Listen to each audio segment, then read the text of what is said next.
नागरी दक्षता समिती याचे अध्यक्ष जे आहेत ते उमेश घाडगे यांनी वैद्यकीय शिक्षण क्षेत्रासंदर्भात इथल्या विधान भवनामध्ये मंत्र्यांकडे नेमकी मागणी काय केली आपण जाणून घेण्याचा प्रयत्न करूयात। सर, एकूणच मागणी काय केलेली?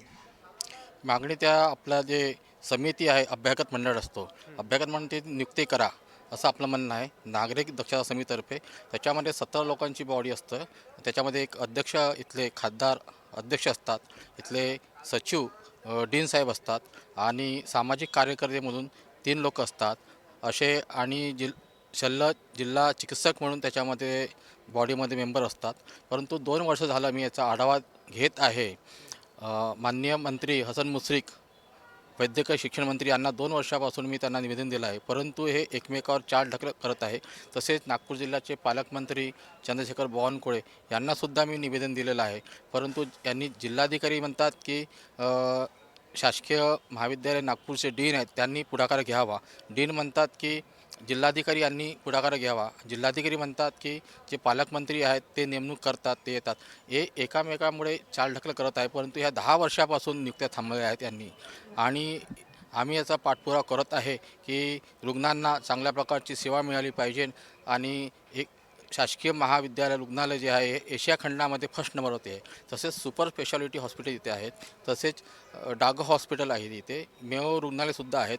परंतु यांची जी अवस्था आहे इतकी वाईट आहे की रुग्णांना तिथे बरोबर ट्रीटमेंट मिळत नाही, औषधी मिळत नाही। एकीकडे शासन सांगतात की आम्ही आरोग्य शिबिर राबवतो। जर ह्या दवाखान्यामध्ये जर चांगल्या पद्धतीने जर सेवा मिळाली असती किंवा मिळाली असेल तर तुम्हाला आरोग्य शिबिर राबवायची आवश्यकता नाही।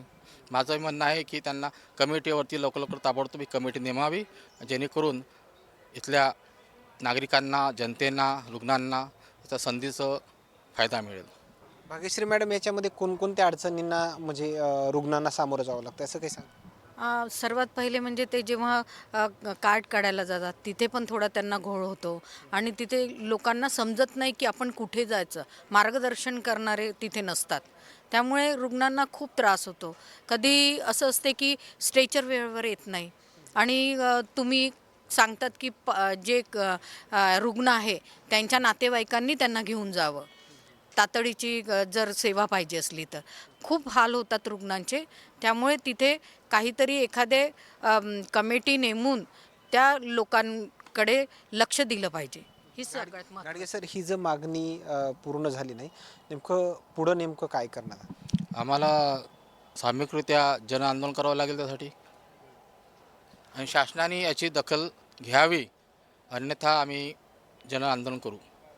धन्यवाद। हे होते उमेशजी घाडगे आणि त्यांनी या संदर्भात केलेली मागणी। मात्र आणखीन काही नवीन अपडेट्स या नागपूरमधून मिळतील का, हेही पाहणं तेवढंच महत्त्वाचं ठरणार आहे। कॅमेरामॅन सोबत सूर्यज मीडिया, नागपूर।